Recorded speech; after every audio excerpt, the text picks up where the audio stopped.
delicious. Hey everybody, Tom Spellman here at Dave Wilson Nursery. It's a mid-January day here at the nursery. We're out in the test orchard and we're going to do some winter pruning today. So today we're looking at detail pruning. We're looking at removing some crisscrossing branches, some broken wood, dead wood, diseased wood. We're looking at thinning out some of the areas where we have too much overburden in the center of the tree. And we're looking at bringing back a little bit of fruiting wood so that we don't have too much overproduction from the bloom this spring and early summer. So let's get started. So just by coming in here and being able to get into the center of the tree, I can make 3, 4, 5 cuts in here, and I can take out a lot of this overgrowth in the center. So we're allowing more light exposure and more air movement. That's going to make for better fruit quality all around. It allows accessibility into the center of the tree. So if I want to come in early in the spring and do some thinning, we can get right in here and work from the inside and then go around the outside and get the whole tree thin in just a matter of minutes. So at this point, after we removed the interior growth and we have that nice open center, we can just work our way around the outside of the tree and look for some of the vigor. We have most of these areas where cuts have been made before, where we have 3 or 4 or 5 growth initiations, so we can come in and thin these out by 50%. So looking again for mostly vigor and just taking out as much of the vigorous branches as we can. We have a lot of this little small fruiting wood in here where we'll get blossoms this spring, and this is all now easy to reach, easy to get to when we need to come in and do some thinning in the spring or early summer. It's all accessible. We can get to everything we need. So also what we're doing in a situation like this is we're creating some areas where we'll get some new vigor. So we'll get some new vigorous shoots from this point this next summer, and we can start to lower down the canopy of this tree. So we'll get plenty of fruit up here and throughout the tree, and we'll have renewed vigor so that we can start to bring it down even a little more the year after. Now, a lot of people look at cuts like this and want to put a seal on these cuts. The jury's really kind of out whether that's really effective or not. I personally think that these cuts are going to heal more effective without any kind of an asphalt sealer or a wax sealer on here. But if you're more comfortable using that tree seal product, by all means, go ahead. It certainly won't do any harm. So I think that's pretty good, Phil. I mean, with 10 or 12 major cuts and then working around it a couple of times from the inside out, outside in, we've managed to take it back by probably more than a third, maybe 50%. Yeah. We still have lots of fruiting wood on it. We have lots of areas where we're going to get new initiation for a lower scaffolding in the future. There's certainly more work that could be done on it, but for our purpose, I think we're done. I think so.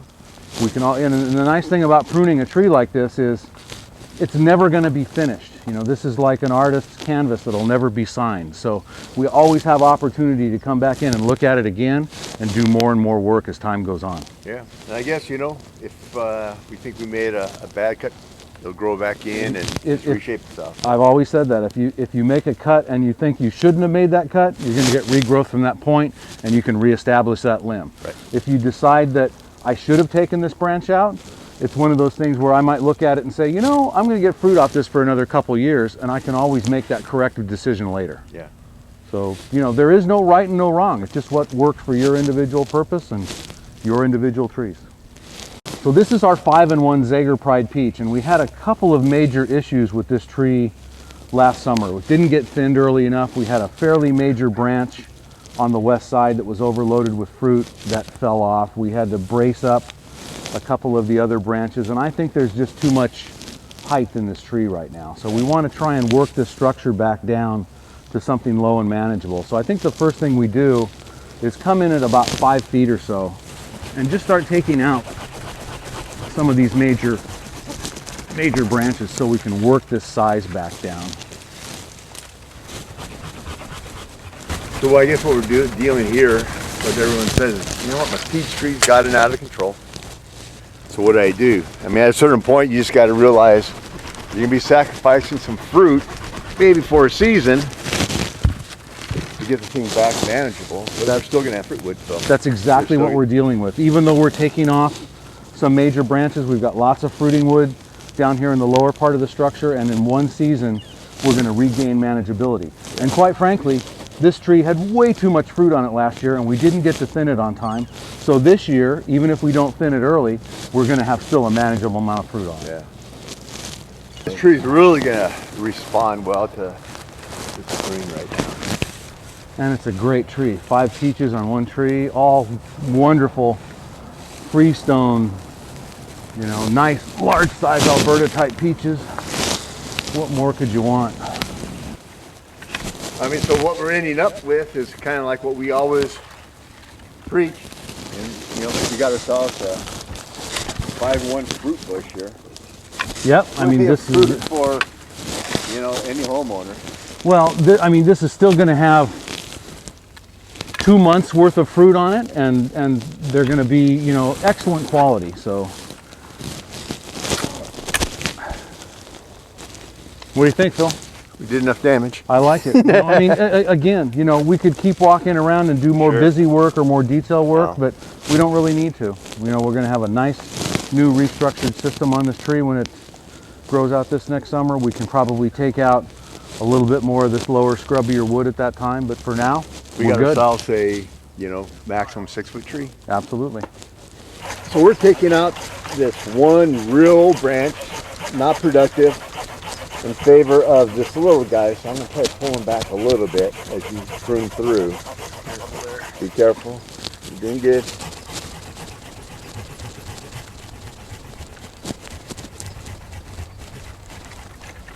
Okay, perfect. So take a look at this. So we left all this in. We've got a pretty well balanced new system that we're going to get fruit off of, and in turn we're going to get some new growth from where we made this cut.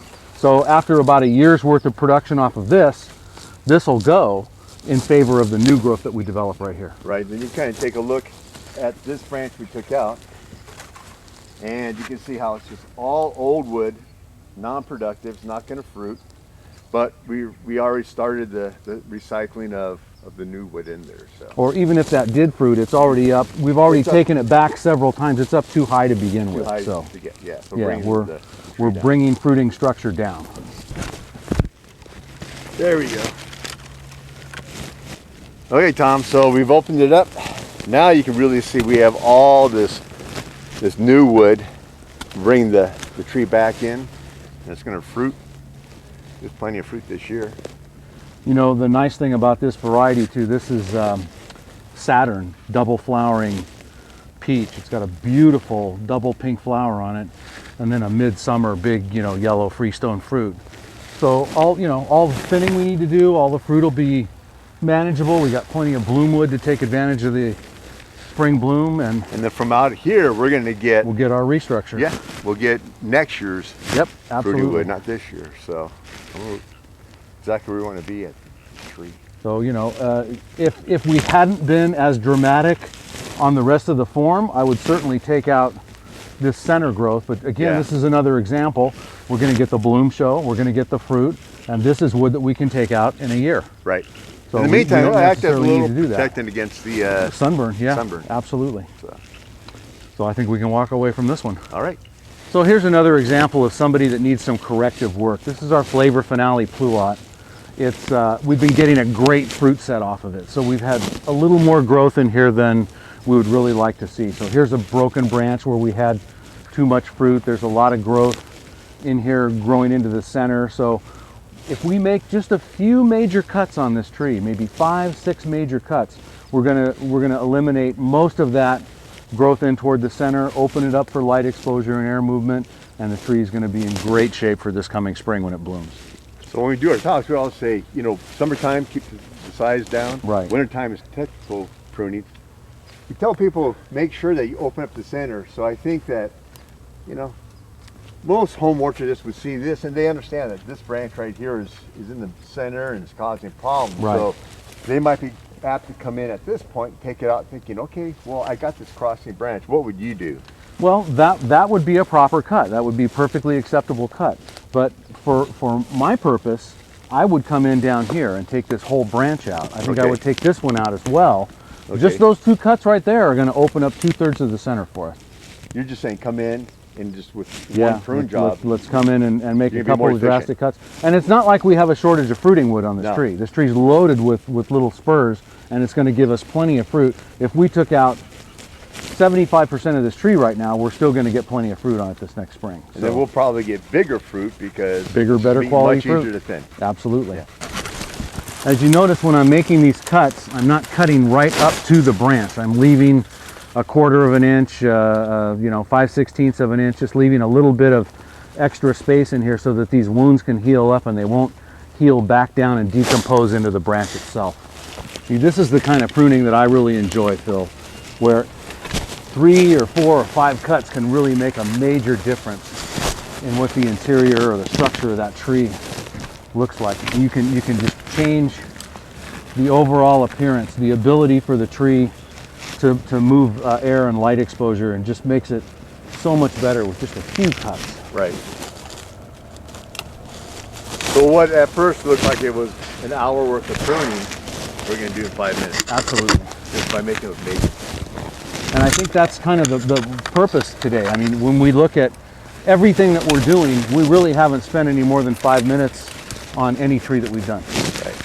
So this is our 4-in-1 peach, nectarine, nectaplum, and this Desert Delight nectarine is certainly looking to take over the majority of the growth space of this combination. It's really grown out here, 7 or 8 feet towards the roadway. The other trees, fortunately, this tree's in the best spot to be the most Facing vigorous east. one. It's on the northeast side, but we really need to bring this tree back considerably and open up this space on the side here a little bit more. So let's go to this side pretty aggressively. All right.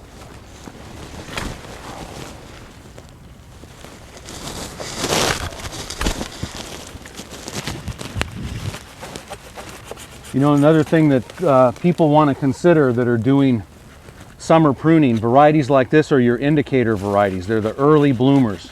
This one at the end of January has bud swell on it already. So if you're looking at getting this done before the tree breaks dormancy, your window of opportunity is closing pretty dramatically Especially fast. when you get that dormant spray in, right? Yeah, absolutely. This is when we'd want to get the last dormant spray in on these.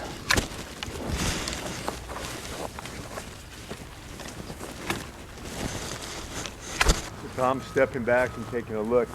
Still looks like this guy is going to be too big, so I'm going to take it off right here because it's, this really wants to impede onto this tree. I think that's a good idea. That's a good place to make that cut. We'll have plenty of regrowth from there. Are these low chill varieties a little bit more aggressive growing than, let's say, your late blooming, colder hardy varieties? It sure seems that way. Absolutely. You got to consider that the fruit is off this tree by May 15th. So it has the rest of May, June, July, August, September to grow back out, where a late variety like Kauai is going to be holding fruit for another 90 days. So it's using all its energy to fruit as opposed to growth. Exactly. That makes sense. Exactly. So these guys have plenty of opportunity to grow out aggressive and grow out early. This is important to maintaining that balance between the varieties. We kind of tried doing this in the summertime, but with the fruit on it, with the leaves, it was just impossible to see what we really needed to take out. That's why, wintertime doing the technical pruning, you sit back, no leaves blocking your view. It's easy to say, okay, absolutely. let's take this out. That's always been my philosophy. You're looking at summer pruning for size control, which is really pretty much mindless. You're walking out, you're putting up your hand and saying, this is as high as the tree is going to be. In the wintertime, we can see all of this structure. The skeletal structure is right here, so we can come in and make these decisions intelligently. I can see that this is dead wood right here. I can see that, where there's broken branches on the trees and where the growth is too thick. So without the foliage on here, it makes this 10 times easier. Yeah. Okay, so pomegranate, we haven't done anything with this, or not much with this, except we brought it way back down to about 4 feet last year. We harvested a lot of fruit off this plant, and there was still a lot of fruit in toward the center and that we really didn't even see and make use of. So let's get rid of as much of this little twiggy growth as we can, and kind of get this to rejuvenate a little bit more. So on pomegranates, they tend to grow off of last year's wood. Yeah, they're going to flower right at that transition point from last year's wood to the new wood. So this 4-year-old stuff is just... Yeah, it's not really going to... You can see down here there was virtually no flowering wood. Most of the flowering wood was up in here where we had that transition from, you know, from 2016 to 2017. So then just pomegranates, all you want to do is when you got something like this, just thin it out. Yeah, and you know, the nice thing about pomegranates is they lend themselves well to different types of sculpting. If you wanted to do a hedgerow, if you want to do a spellier this, they work really, really well for that. Yeah. So, and then you can constantly rejuvenate that wood and still maintain a nice uniform structure. And I've seen some really mature ones that make really nice multi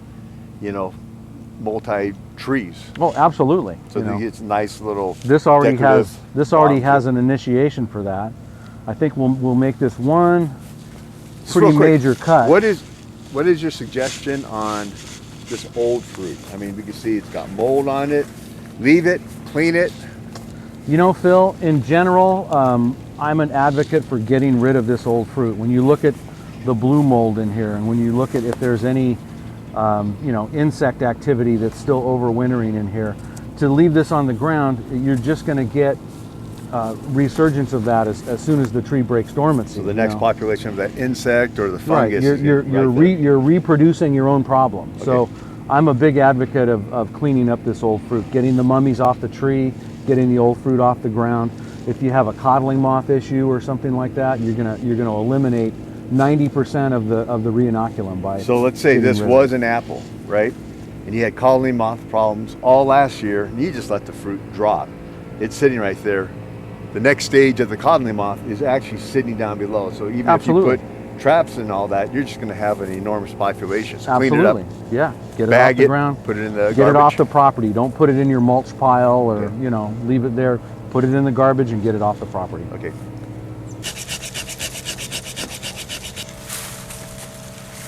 So there you go. And just that one cut right there opened it up considerably. Yeah. So now it's just detail work around the rest of the structure.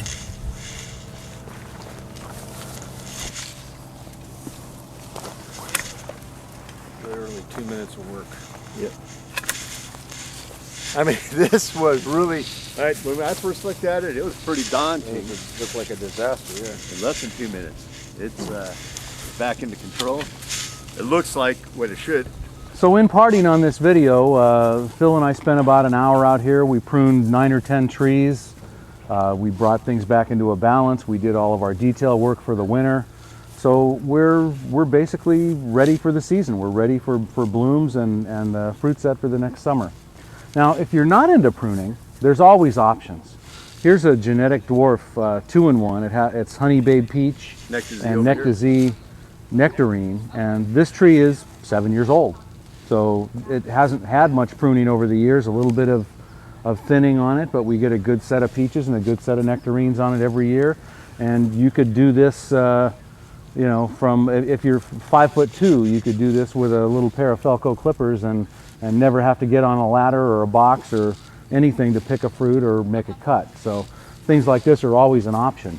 And you got to remember, Dave Wilson Nursery, we grow hybrids. We don't produce anything that is a genetically modified organism. So all of our varieties that are from Thagers are hybrid fruit varieties. They're interspecifics where the pollen from one has been transferred to the pollen of another. Those seedlings have been grown out and evaluated, and that's where varieties like this are found. So no genetic modification, only old-fashioned hybrids. Thanks from Dave Wilson Nursery. We'll see you in the spring for thinning.